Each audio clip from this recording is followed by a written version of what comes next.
Perkenalkan, nama saya Nina Firtasari SMSI. Saya adalah dosen tetap program studi akuntansi Fakultas Ekonomi Universitas Sulawesi Barat. Selain sebagai dosen tetap program studi akuntansi, saya juga memiliki tugas tambahan sebagai sekretaris prodi akuntansi. Nah, pada saat ini saya akan mengikuti kegiatan atau proses seleksi untuk sertifikasi dosen yang dilaksanakan oleh Kementerian Pendidikan Tinggi, Sains dan Teknologi tahun 2025. Kesempatan kali ini saya akan melakukan penyusunan dokumen deskripsi diri untuk unjuk kerja di Dharma Perguruan Tinggi dalam bidang pengajaran. Saat ini saya menempuh mata kuliah akuntansi manajemen, di mana mata kuliah akuntansi manajemen ini merupakan mata kuliah wajib program studi akuntansi yang diajarkan pada semester 4 dengan bobot SKS adalah 3 SKS, di mana pertemuan pembelajaran ini dilakukan sebanyak 16 pertemuan tatap muka yang dirincikan dengan 14 pertemuan untuk pembahasan materi dan 2 pertemuan untuk ujian tengah semester dan 1 pertemuan lagi untuk ujian akhir semester. Nah, akuntansi manajemen sendiri merupakan mata kuliah yang mendeskripsikan atau menjelaskan mengenai berbagai konsep, kemudian metode dan perekayasaan pelaporan, di mana pelaporan ini nanti akan digunakan oleh pihak internal perusahaan atau manajemen perusahaan untuk pengambilan keputusan, sehingga nantinya hasil akhir dari mata kuliah ini adalah mahasiswa bisa mengaplikasikan teknik-teknik atau metode-metode akuntansi manajemen dalam pengambilan keputusan. Untuk mendeskripsikan mata kuliah akuntansi manajemen ini, saya akan menggunakan metode DIA. DIA ini sendiri adalah singkatan dari Delivery, Interaction, and Assessment.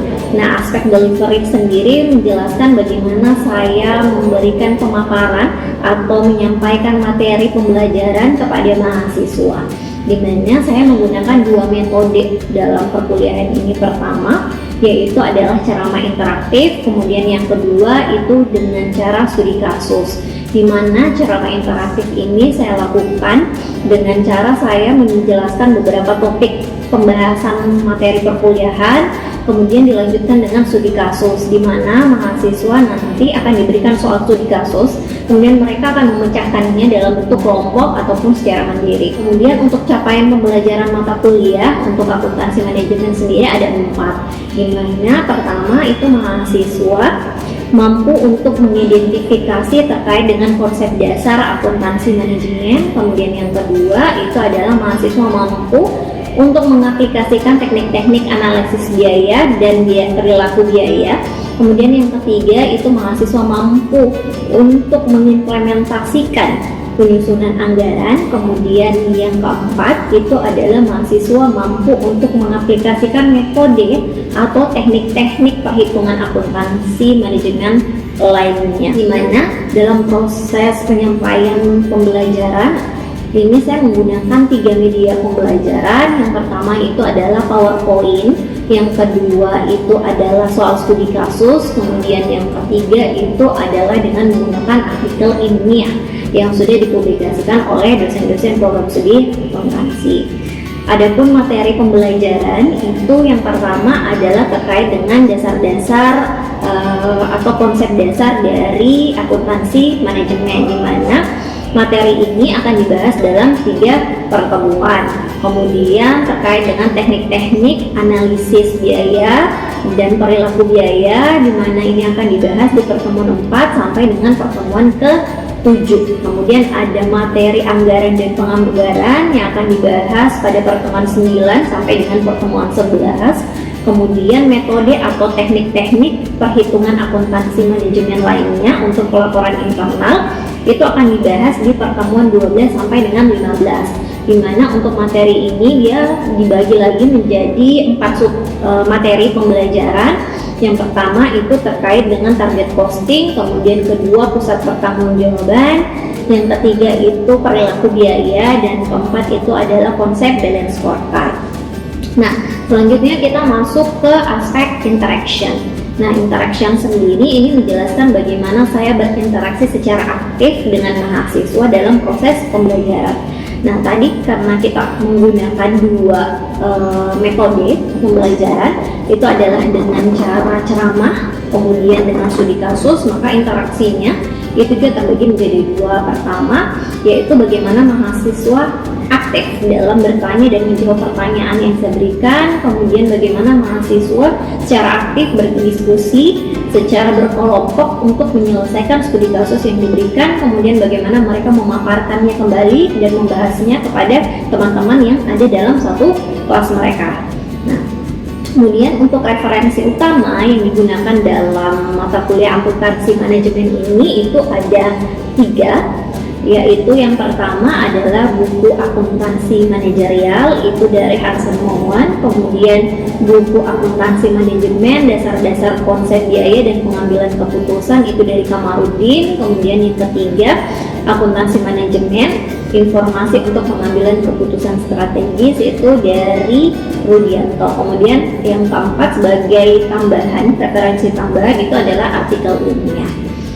Nah, kemudian bentuk asesmen yang saya lakukan atau dalam bentuk penilaian objektif yang saya lakukan kepada mahasiswa terkait dengan ketercapaian pembelajaran mereka, itu digunakan 4 komponen penilaian utama. Pertama itu ada tugas dengan bobot 30%, kemudian ada partisipasi yaitu dengan bobot 20%, kemudian ada ujian tengah semester yaitu dengan bobot 25%, kemudian untuk ujian akhir semester dengan bobot 25%, di mana partisipasi sendiri tadi itu dinilai dari keaktifan mahasiswa untuk berdiskusi, bertanya, dan menjawab pertanyaan di kelas.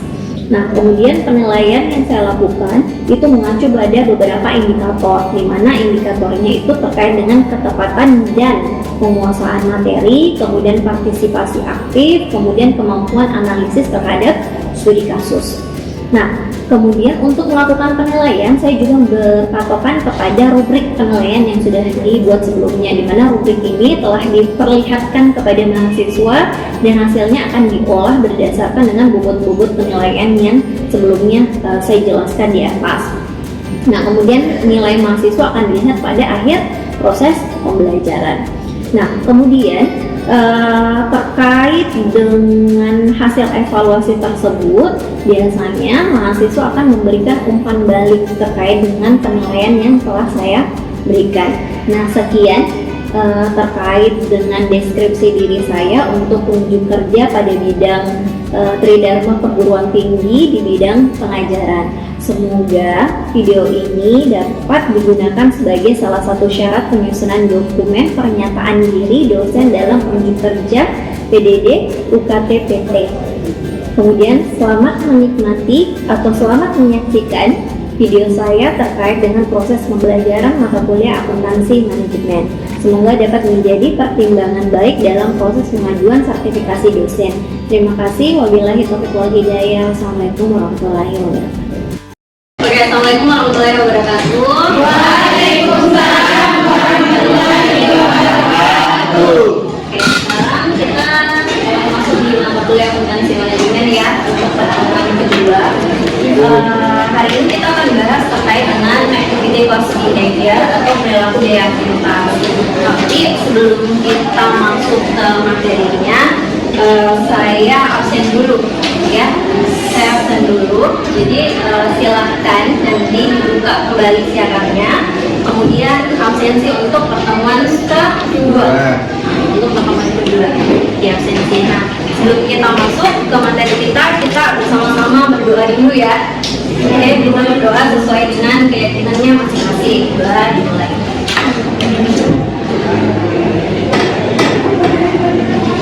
Oke, doa selesai.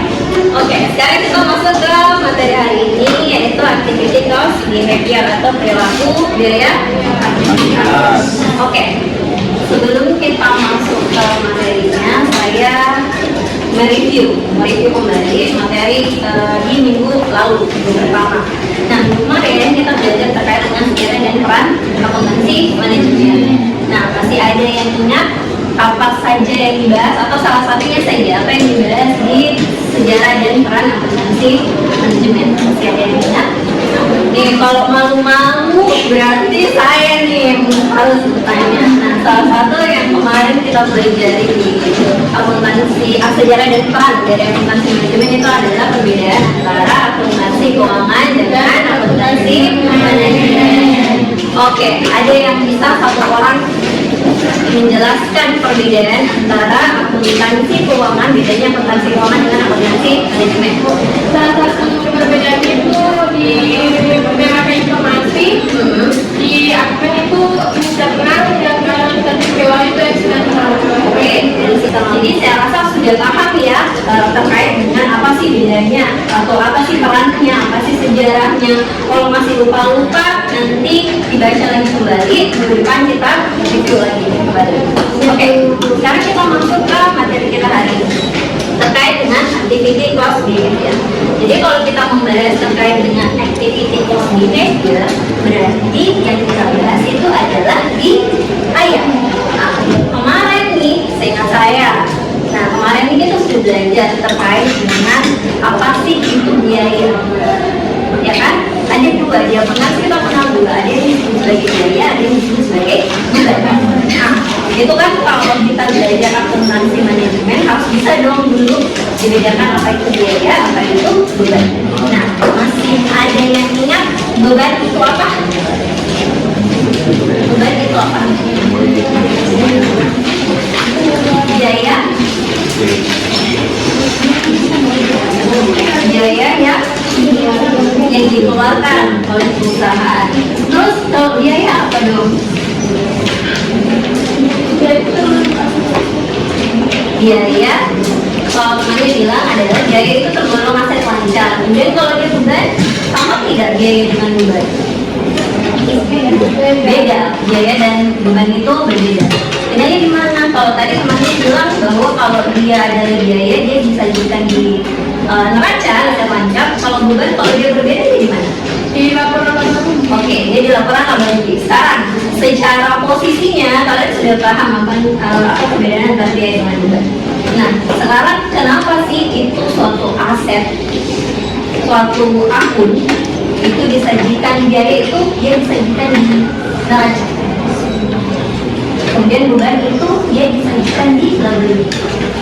Nah, oke, ingat kembali ya, ketika dia ada biaya itu adalah sama tadi uang cash flow ya, harus kas keluar yang dikeluarkan oleh perusahaan untuk memperoleh tadi asetnya, aset lancar biaya, misalnya adalah biaya sewa. Dan karena dia adalah biaya, maka dia masih memiliki manfaat ekonomi masa ini maupun dengan masa depan ketika dia adalah biaya. Sedangkan kalau dia beban, berarti dia sudah tidak memiliki manfaat ekonomi. Sama arus gas keluar yang dilakukan oleh perusahaan, berarti uang tunai yang dikeluarkan oleh perusahaan.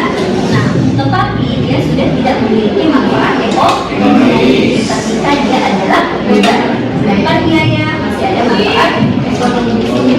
Oke, sekarang kita masuk selanjutnya. Nah, sekarang kalau di biaya, biaya ketika kita diakuin, kita adalah berfokus kepada perusahaan apa? Manufaktur. Oke, kita berfokus kepada perusahaan manufaktur. Maka biaya yang kita pelajari itu ada tiga. Apa saja? Biaya bahan baku, biaya berarti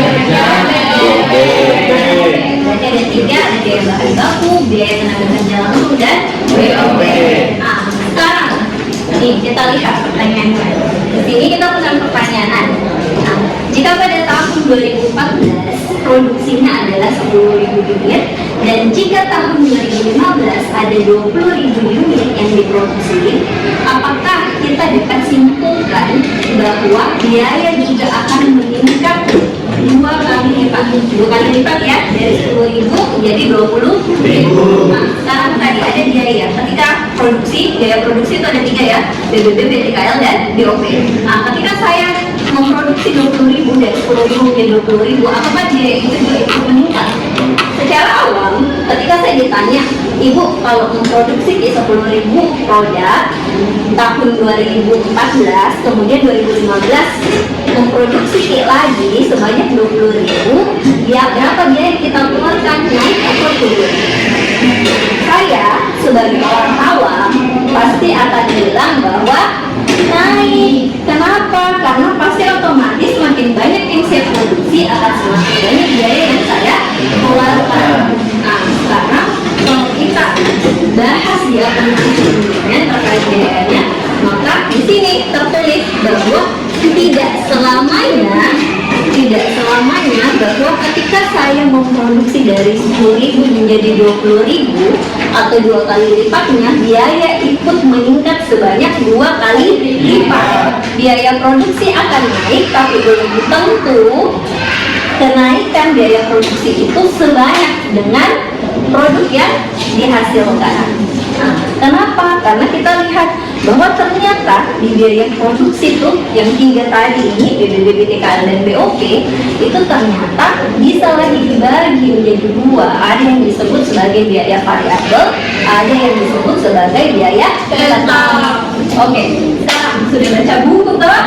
Nah, materinya pasti sudah dibahas. Nah, materinya sudah dibaca. Sudah dibaca. Sekarang sebelum kita masuk nih, kita sudah ada nih gambaran bahwa biaya itu ada 2, ada fix, ada variabel. Ada fixed cost, ada variable cost. Sekarang fixed cost itu apa? Biaya tetap. Karena apa sih dia dikatakan sebagai biaya tetap? Tidak berubah meskipun produknya naik. Oke, dia dikategorikan sebagai biaya tetap. Kenapa? Atau fixed cost? Karena biaya itu nilainya nominalnya akan tetap sama walaupun jumlah unit yang kita produksi itu bertambah. Oke, nah sekarang kalau dia adalah variable cost, kalau dia variable cost apanya yang naik? Biaya akan naik. Sama garis lurus gitu. Nah, garis lurus dia antara atau selaras antara biaya yang dikeluarkan dengan jumlah unit yang diproduksi. Berarti semakin banyak yang saya produksi, berarti semakin naik juga biaya variabelnya. Nah, maka kalau kita analisis tadi ini soalnya pertanyaannya, berarti yang naik 2 kali lipat itu adalah biaya variabel. Sedangkan biaya tetapnya akan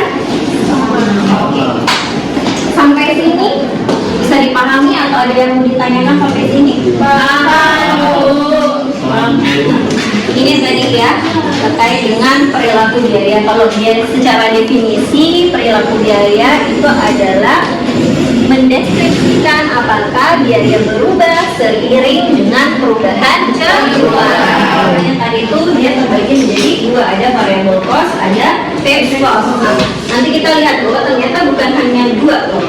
Ternyata ada juga yang disebut sebagai biaya campuran. Ini tadi kita lihat ketika dia adalah fixed cost. Nah, ini sudah paham ya, ketika dia adalah fixed cost berarti dia yang biaya yang secara total tidak berubah saat aktivitas bisnis meningkat atau menurun.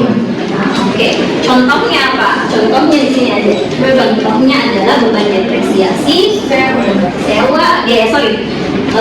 depresiasi, biaya sewa, asuransi, gaji, pajak properti dan lainnya. Oke, sekarang kita lihat ke karakteristik dari fixed cost ini. Contohnya ya, ini menggambarkan bagaimana tadi ilustrasinya bahwa ketika dia adalah fixed cost, walaupun jumlah produk yang kita produksi itu meningkat, jumlah unit produksi itu meningkat, tapi biaya akan tetap sama. Lihat, contohnya itu adalah sewa mesin. Sewa mesin kan kita biasanya beli 1 tahun kan, ya kita bayar 1 tahun kan. Nah, sewa mesin misalnya 10 juta gitu. Nah, 10 juta untuk misalnya, kalau di sini dia adalah 60.000. Nah, contohnya adalah sewa mesin untuk pemotongan setiap tahunnya itu nilainya adalah 60.000 selama 5 tahun. Berarti tiap tahunnya berapa? Dan 10.000 Berapa? 12. Dia dapatnya 12.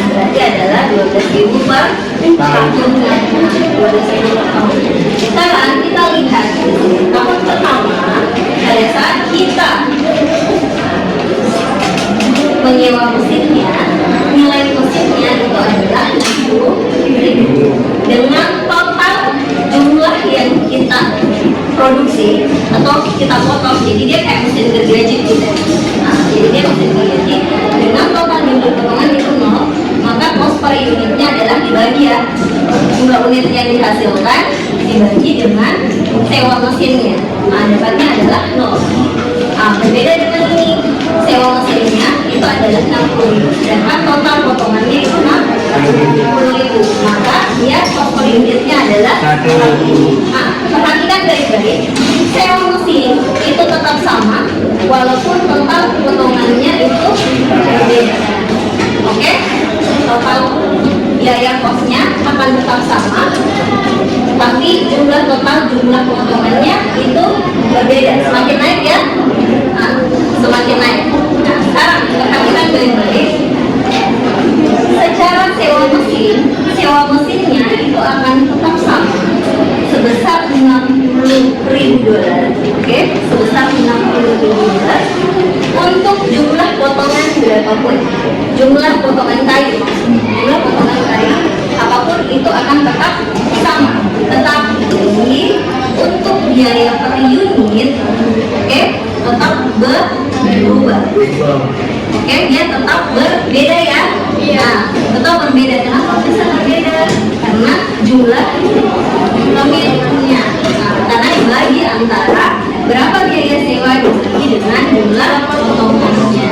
Nah, maka kalau secara cost per unit dia berbeda, tapi secara biaya sewa mesin yang saya keluarkan dalam setahun, nah setahun itu tetap sama. Jadi bukan di biaya cost per unit yang kita perhatikan, tapi di biaya sewanya. Nah, oke, bisa sampai sini? Bisa. Oke, ada yang mau ditanyakan? Oke, kalau tidak ada, sekarang kita masuk ke variable cost. Nah, di variable cost tadi sudah disebutkan juga sama temannya bahwa dia adalah biaya yang secara total meningkat secara proporsional terhadap peningkatan dalam aktivitas atau waktu. Nah, dapat diidentifikasi langsung dengan aktivitas yang menimbulkan biaya. Kan ada juga disebut sebagai objek biaya ya. Dengan mana objek biaya? Misalnya sewa mesin, objek sewa mesin, berarti objeknya apa? Tadi sewa mesinnya. Oke. Dia adalah mesinnya, objeknya itu dia tempat melekatnya biaya. Nah, objeknya apa? Tadi kan sewa mesin, maka biaya yang dikeluarkan, kalau biayanya itu yang 60.000-nya. Oh, $60.000, sedangkan objeknya itu adalah mesinnya. Oke, bisa ya? Bisa. Oke, contohnya itu adalah kalau dia ke variable cost itu ada biaya bahan baku langsung, kemudian ada tenaga kerja langsung. Contohnya di sini ada mesin pemotongan menggunakan listrik. Oke, dia menggunakan listrik. Kalau tadi sewanya mesinnya, sekarang listriknya, utilitasnya. Nah, biaya listrik itu tergolong sebagai, kenapa dia tergolong sebagai biaya variabel? Kita lihat biaya listrik untuk tahun pertama karena belum dijalankan nilainya 0, cost per unitnya juga 0, jumlah pemotongan 0. Sekarang di tahun kedua tadi itu mesin yang disewa sebesar 60.000, dia memakan atau mengkonsumsi biaya listrik itu sebesar 12.000 dengan jumlah potongannya itu 60.000. Nah, ini cost per unitnya tetap sama. Oke? Beda kan itu? Kalau yang tadi itu ada biaya tetap yang sama itu adalah biaya sewa yang saya keluarkan. Sedangkan ketika dia adalah biaya variabel, ya, maka cost per unitnya ya tetap sama. Sedangkan biaya yang saya keluarkan, biaya listriknya itu berubah-ubah tergantung dengan jumlah potongan. Oke, bisa ya. Jadi sekarang ada di gambarannya Pak. Kenapa itu suatu biaya dia dikatakan sebagai biaya tetap, satunya dikatakan sebagai biaya variabel. Total cost-nya berubah-ubah, namun cost per unit tidak mengalami perubahan atau tetap. Itu ketika dia variabel. Nah, ini kita lihat. Ini adalah jumlah biayanya berubah-ubah ya. Biayanya berubah-ubah. Ini jumlah jumlah unit yang diproduksi. Berarti semakin banyak jumlah yang diproduksi, biayanya juga semakin besar. Jadi tetap dia akan turun. Sekarang kita masuk ke fixed cost. Nah, kita masuk fixed cost. Nah, di fixed cost itu, ketika dia fixed cost, maka dia gabungan. Komponennya itu ada komponen biaya variabel, ada komponen biaya tetap. Nah, gimana? Kita lihat di sini dia perusahaan, dia membayar Redihators, itu dia membayar 10.000 gaji. Nah, untuk bagian penjualan dia membayar gaji 10.000 untuk bagian penjualan ditambah dengan 0,50 dolar untuk komisi per pemanas yang dia jual. Bagi dia sebutnya sebagai apa? Mixed cost. Mixed costnya yang mana kira-kira? Kenapa? Yang mana variabel? Yang mana variabelnya? Yang mana fixed costnya? Ini gaji ya. Ini gaji. Ini 0,50 itu bonusnya, komisinya. Berarti Gaji. kita komisi yang variabel. Oke, ini tetap, ini adalah variabel. Oke, berarti sudah bisa bedakan mana yang fixed cost. Nah, saya rasa sampai di sini paham ya, mana yang tergolong sebagai variabel, mana yang sebagai tetap, kemudian mana juga yang campuran ya. Nah, sudah bisa, kenapa bisa campuran gitu? Karena dia gabungan antara variabel cost dan fixed cost. Kemudian karena sebentar lagi kita waktunya habis, jadi untuk materi metode pemisahan atau mixed costnya, nah mixed costnya nanti kita bahas di pertemuan selanjutnya. Tapi saya berikan gambaran dulu, kalau dia adalah mixed cost, berarti dia adalah metode pemisahan mixed cost, berarti nanti kita akan gabungkan, tadi ada yang disebut sebagai biaya campuran gabungan variabel dan tetap itu. Nah nanti kan dia di dalam biaya itu nanti kita lihat, nah misalnya biaya listrik gitu, biaya listriknya nanti kita akan memisahkan mana yang sebagai biaya variabel, mana yang sebagai biaya tetap. Nah ini adalah metodenya. Jadi tugasnya sebelum kita masuk kuliah minggu depan itu berarti harus buat semua. Oke, buat semua, dan setiap mahasiswa itu membuat satu pertanyaan. Oke, satu pertanyaan, kemudian satu kasus terkait dengan perhitungan mixed costnya, pemisahan, metode pemisahan mixed costnya, mulai dari Haidlo method, Scatter-Plot method, sampai D-square method. Jadi jelas tugasnya untuk menemukan jelas.